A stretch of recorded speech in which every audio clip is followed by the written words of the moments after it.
Jessica gets around. You are everywhere, all over the place. If you follow Jessica on Facebook, you know she is everywhere. No quarantine has stopped you from being out loving on people who need to be loved on. So we're excited to hear your story, but start with maybe you could introduce yourself and tell us a little bit about your family and maybe like a fun fact about you so we can get to know you a little bit better. Okay, so my name is Jessica Dietsch. I'm married to Michael Dietsch, and we have 2 boys, Thomas and Brennan. They are in 5th grade and 7th grade. And one thing about me I think that everybody knows is how much I love coffee. Maybe a little too much, but no. I'm with you on the love of coffee. Mm-hmm. Good job. That's one of the many reasons that we are friends. Mm-hmm. Yes. In fact, we have shared creamer in months past when there was a snowstorm. Yes. Because we share a love of coffee and you needed creamer. Anyway, that's a story for another day.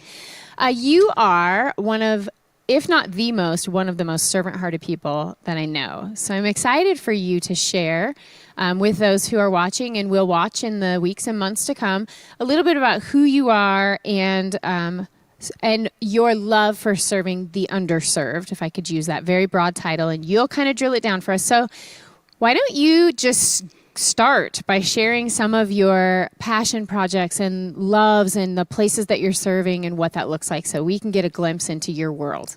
Okay.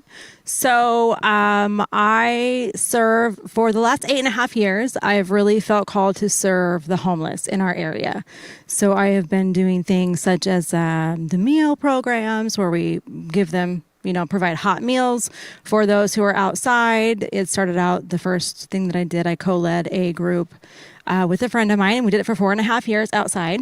So it started out as just, providing them a hot meal and someone to talk to. And then we introduced clothes, and then we had pantry items. And then about a year into that, I started doing and running a free dental van, which I now run under Venture Reach, and providing free dental services to the homeless or anybody in need who needs free dental care. So I've been doing that. It's one of my projects that I am currently doing. And I just really, I guess I'm really just drawn into helping people who have a need for like food and who are just really underprivileged and really the I guess if you want to call them people who feel outcasted, people who feel like they are just not seen. So when you got started, you mentioned hot meals. So were you making hot meals in your kitchen or how? We did. Okay, so you're making hot meals in your kitchen. Mm-hmm. You're packaging them somehow, and you're taking them where? Where did you start? Well, what we did is we have a team, so people would sign up. So we would, have 10 people sign up for bring a crock pot of chili. So really it was like a potluck you'd have with your family, but you would just bring it to a parking lot in downtown Everett, and it's a potluck pretty much with all the homeless, and they would just show up and stand in line. How do you spread the word? You don't have to. Okay. I mean, just one week you show up with food and they know. Okay. They know. They tell their friends, and then it spreads. We were feeding, especially in the summer, we would get up to 200. Wow. Maybe a little over 200 people, families, men, women, kids. Yeah. Do you go to the same park frequently, or were you moving around to kind of hit different populations? It was the same parking lot. The big thing is to stay in the same spot so they know where to find you. So basically, if they showed up, they knew that there was going to be a meal there. So we stayed in the same place, and that meal is still happening right now. Another church has taken it over, and they're still doing a meal in that area. So. And is this a one-day-a-week thing or a once-a-month thing? We would do it every other Sunday. Okay. Every other Sunday is when we would out, and another church would take the other Sundays. Okay, so now you have moved your way into the mission. I know you're in the Everett Gospel Mission, correct? Yes. Okay, and that's male population only, correct? Yes. Okay, and so if anyone's been down near the mission or in Everett, you're familiar on Smith Avenue where there's quite a few people that congregate outside. I think that's because they're not supposed to congregate inside all day long, but you can correct me. But if anyone's been in that area, they've seen that group of people. So talk to me about how you ended up in the mission and what you're doing there now. So the mission. So while I was doing the dinner that I was talking about, God kind of put it on my heart that I specifically needed to serve lunch inside the gospel mission. And I didn't really know how to do that. It was a little scary because I was like, what is a female going to, it was all male. So I stopped serving at the other one that I was doing, and I really felt a void. And I just knew God was pushing me to do that. And so I showed up And it was amazing. I knew as soon as I stepped in there that this is where I was supposed to be. And so I volunteered in the kitchen for a year and a half. And so that's how I started in there, doing that. And then one of the front desk guys fell ill. So they asked if I would sit at the front desk and fill in there, since I knew the population and I could, interact with them. It's important that you interact with them in a certain way, very compassionately, and just, So I said, absolutely, I'll sit out there. And that was, I really loved it, because you got to really hear the stories and they would talk to you and you actually had time. How long has that been? That was for a short stint last year. Okay. And so again, this year, somebody fell ill at the front desk. And so they asked me to fill in. And so I said yes. And so this person's going to be out for a while. And so this time the CEO, Sylvia Anderson, asked if she could pay me. And before they had offered to pay me, and I said, no, I want them to know that I'm here, not for a paycheck. And this time I felt that I should say yes. And so I said, sure. And so I'm there 3 days a week. Shortly after that, COVID hit, and they weren't allowing any volunteers in, all interns. Wow. Nobody can come into the mission. Wow. But I just got hired as a part-time temporary employee. Wow. So I am still allowed to go in there, and it's been amazing. Okay, you had mentioned before we started talking that you had a crazy story. Yeah. And you were right. That's a pretty cool story. Yeah. So I know that your passions and your projects are outside. You have many besides just this part of your life, but also besides just what you've talked about. Mm-hmm. But tell me where in your life did you find this passion? Where did you one day wake up and say, where I'm supposed to be? Did you meet somebody? Did you have an experience? Is there something that triggered this for you? So right before I went into high school, I remember talking to one of my best friends, and I remember saying to her, we need to do something that's going to change the world. And I had no idea what that meant. And I'm still not sure what that means. But I remember that feeling, and then just never knowing where to go. Like, how do you even start that? And so then in my 30s, after I got married and had kids, that's when I started going to church. I never went to church before. And so once I entered the church scene, I realized this is where you serve. Like, look at all these opportunities. And so that's where I heard about this homeless dinner they were going to start doing. And so I met with a care pastor and I said, sign me up, whatever that looks like. I want to be in and I want to try this. And this is where I need to be. And that's how it's been ever since. So, yeah. Not many people can say, ever since I was in middle school, I have wanted to I didn't know what serve that looked other like. people. Yeah. Mm-hmm. But that's fantastic. So talk to us about what the current crisis has done, specifically in the mission. But I know you're also familiar with the streets and familiar with, I'm sure people recognize you by now and know you by name. You've been around for a long time. So what does it look like on our streets right now and in our underserved population? So it's really tough. So with the whole COVID-19, at the shelter that I'm at right now, we used to be able to be open during the day where people could come in and get out of the elements. They'd have their hot meals. They would get showers. They would get clothes. And they were just able to just come and like sit and relax and maybe even take a nap and not have to worry about if something's going to happen. And so since COVID-19, we had to make sure to protect the people inside who had beds and who were staying there. And so they had to close the doors and not allow people to go in and out to try to limit the spread of the virus. And so it was really hard because I remember the first day I was like, how do I get a walk into this shelter? And I'm passing my friends who can no longer come in here. And so that was hard.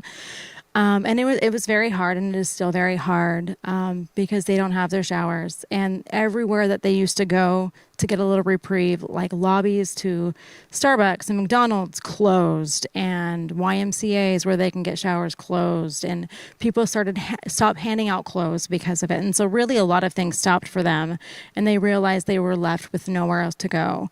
We still do provide them lunch and dinner. We can do that. But other than that, I mean, it's really hit them hard. And there was, quite a scene gathering under the bridge. People didn't know where to go, and that's right next to the mission. But the law enforcement has done an amazing job. It is cleared out now.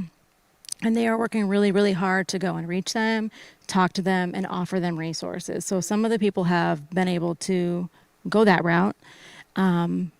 But now they, the ones that don't have the, who can't accept the resources or have not talked to the law officers or whatnot, they're kind of hiding. They are really hiding. And there is only one shelter right now that's open that still takes people every night. And so they're kind of congregating around that area as well. So it's getting really tough because they don't have all the facilities and all of the things that they used to have, like just basic necessities. But they do have food, but that's really where it stops right now. Wow. Yeah. So is anyone helping? Is anyone out on the streets helping? What do you we do see a lot of groups out there. They are handing out lunches. They're handing out hygiene packs and things like that to just try to help them along. But really the things that like we take for granted, having a bathroom is a big need, you know, and they don't have that. We're told constantly to wash your hands, but where do you wash your hands if you don't have a house to live in? Yeah, and many of them would say, I would love some sanitizer. How do I get it? When we couldn't even get it, you know? And so now we've had so many volunteers. The volunteers have been amazing, dropping things off, like homemade masks. You know, they all have masks now. People are dropping off sanitizer. So when we hand out our lunches and stuff at the mission, they're getting sanitizer, they're getting masks, they're getting things like that. And so the community really has been amazing and stepping up and helping. And I think that with this whole COVID-19, that's really, I've seen a lot of that. Generosity. Generosity. You ask for something and it's there. You know, I know you often ask on Facebook, and you'll come home and just find piles of things on your front porch, which I think is fantastic. Yeah, I know. What's the need right now? Is there a need? The need right now, as far as the homeless goes, you know, really just we need to find a place for them to shelter. It's really hard. And I don't know what that looks like for the future when we can finally open up the doors. And so the need is just, again, is the sheltering is what they need. They need a place to be able to shower. They need new clothes. And so that's a hard one. So while we might not be able to provide actual shelter, clothes is something that can be provided. Especially if I think between you and I, if you have a need, I am happy to post and make people aware of that need. I know you already are doing that, but that's something we can make available on our venture page as well, Facebook page, so that if people have, because we do have a lot of people asking, how can I help? Is there a need somewhere? So we're happy to partner with you in that way, even more than we have been. So if you know of needs, please let me know so that we can put them on the Facebook page so that people can help. Yeah, if I come up with some, I will. The clothing is pledge to help. And the clothing is interesting. I will say the clothing is interesting because we can't hand it out because it does kind of make its way into the city and things like that. So there are certain organizations that will, you know, we'll give you clothes and you give us your clothes or you know, something like that. That's kind of how they're doing that right now. Okay. So you have 2 boys at home, just like many of our families out there who are now doing their education at home.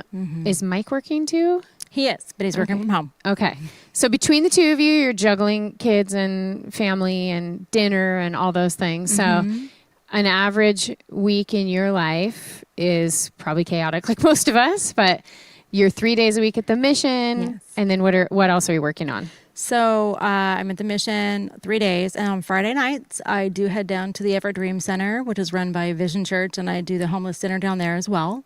It's a whole other set. They're like separate. So I like to see some of my friends down there too. So I'll go down there and I'll help with that.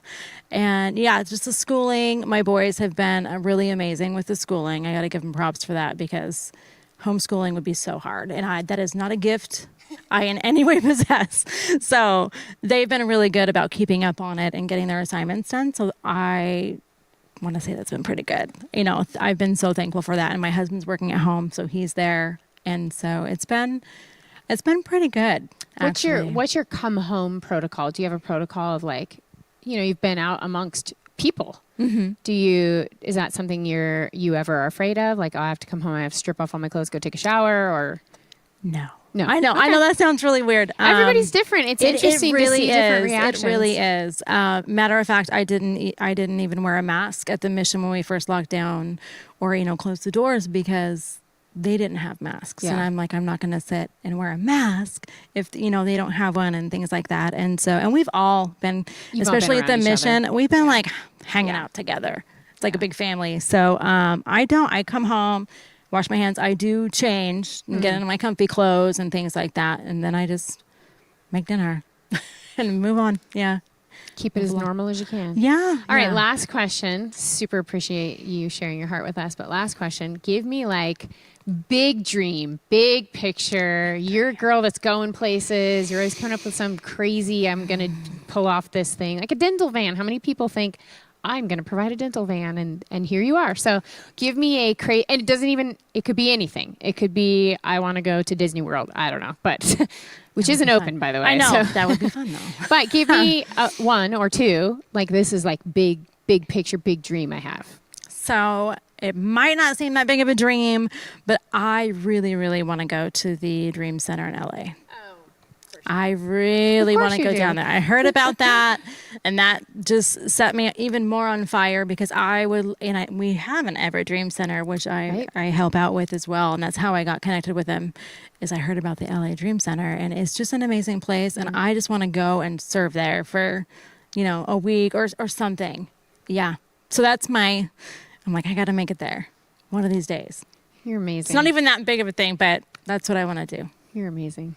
What would your boys say is their big dream for you to have? For me to have? Or they just want to go to Disneyland. Yeah, I was going to say, I want to go too. They're going to watch this and go, what? Disneyland. Yeah, no, I want to go to Disneyland too. I would love a vacation. Well, you could do a trip to Southern Cal and do the Dream Center and Disneyland when they're open. Yeah, I know. They need to open. Yes.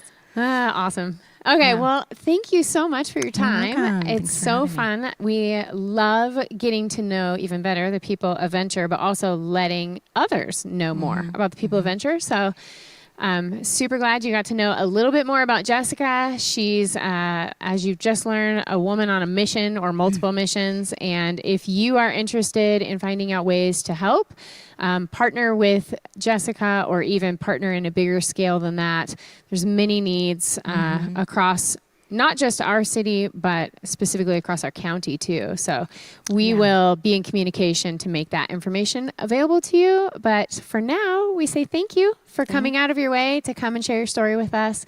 I think you're awesome. I know they do too now. So hopefully this has been encouraging. And if anyone has like free tickets to Disneyland, help a sister out. All right. Oh, yeah. Have a great day. Thank you. Thanks.